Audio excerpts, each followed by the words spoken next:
Hi guys!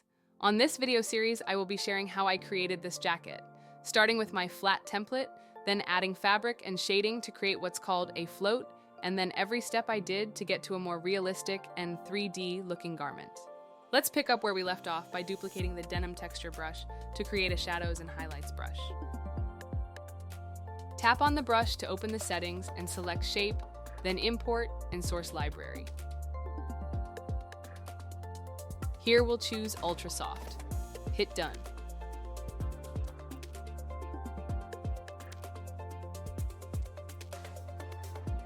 Scroll down to count and make sure it's set to 1.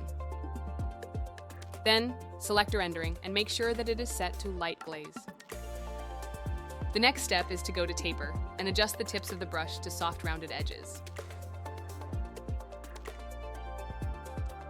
This brush is for shading and highlighting. For the faded denim effect brush I will also be using, I have another tutorial and will link the video below. Now we are going to begin giving the sketch a 3-dimensional effect. First, pick a color that's a tonal, dark shade of the base denim you've used prior. Make this color dark, but not too close to black. Choose a piece of the sketch and add a layer on top of the texture layer, making sure it's also turned into a clipping mask.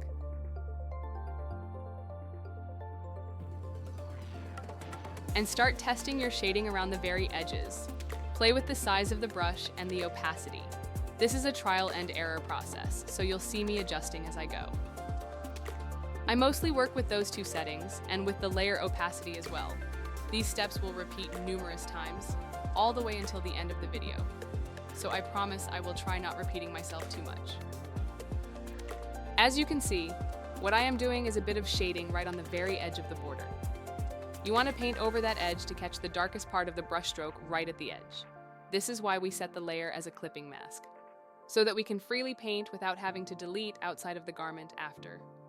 Also notice that I tend to round the shading around corners. Once again, add a layer above the denim texture layer, turn it into a clipping mask, and shade around the edge. I will speed up the playback now for the rest.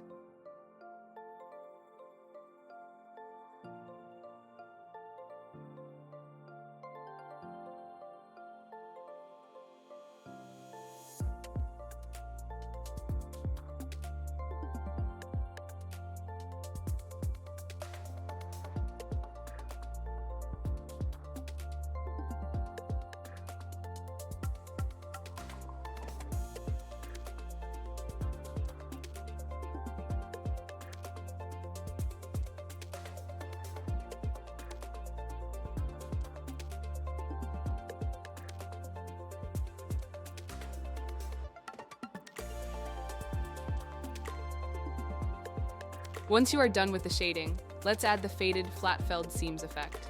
Fun fact is that they are also called caballo seams because to sew them, you mount the pieces of fabric over the machine as if they were riding a horse. These can all go in one layer, so scroll to the top and add a new layer under the sketch. Choose a tonal light shade of the blue you've been using. I am using here the Denim Seam number 6. This comes as a free bonus with my denim set.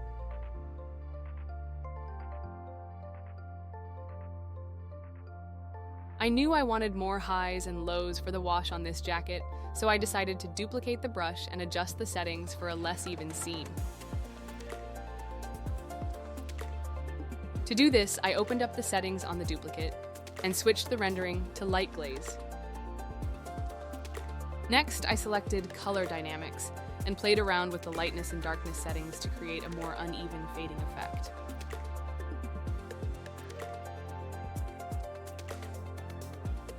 And once done, I played with the color and opacity to get the look I was going for.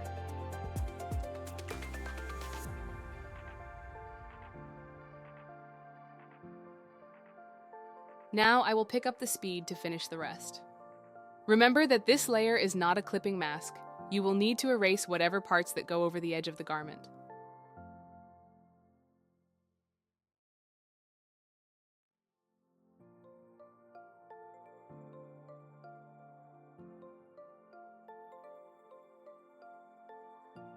Now, add a new layer on top and let's add stitching details. For this, I will be using the Denim Seam number 1. that's also a part of the bonus denim set. This step is pretty self-explanatory, so once again, I will speed up the video.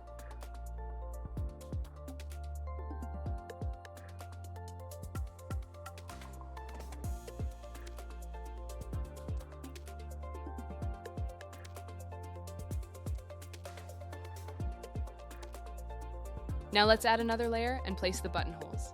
And yes, they are also part of a set on my shop. I will link all sets I used below. Be sure to sign up to my mailing list for a discount code. And don't worry, I will never spam you or sell your info. One thing I like doing when working with fabrics is adding depth to the items I place on top by duplicating the layer and switching the bottom one to a tonal light or dark shade. Here I tested white and didn't like it, so I went for a dark navy and it worked better. Next, I went to the magic wand and used the Gaussian blur option to create a light drop shadow effect. Once happy with the results, I merged the layers, resized, and moved the buttonhole to place.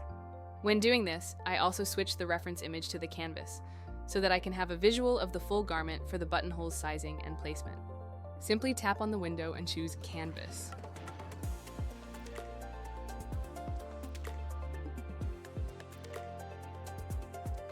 Once I've finalized my adjustments to the sizing, I duplicated the layer and moved the copy to over the pocket flap.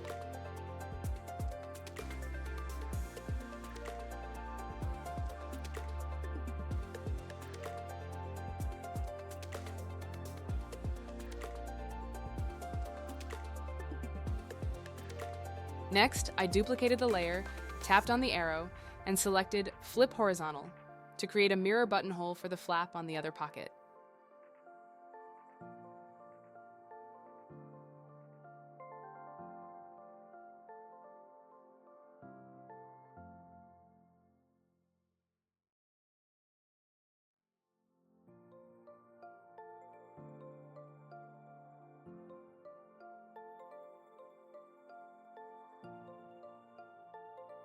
And I repeated the process again for the next buttonhole.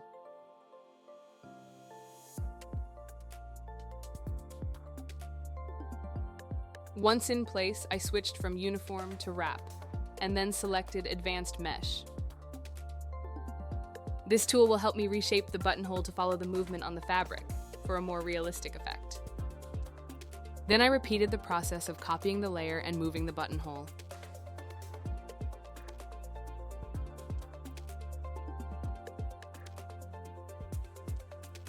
Now, I will speed up the video for the rest, and I will see you on part 3 of this series, where I will add metal buttons and a stone wash distress effect. Don't forget to like and subscribe, as it helps the channel grow and allows me to continue to create content.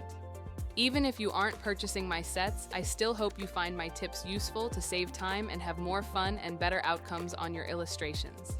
Thank you for watching, and I will see you on the next video.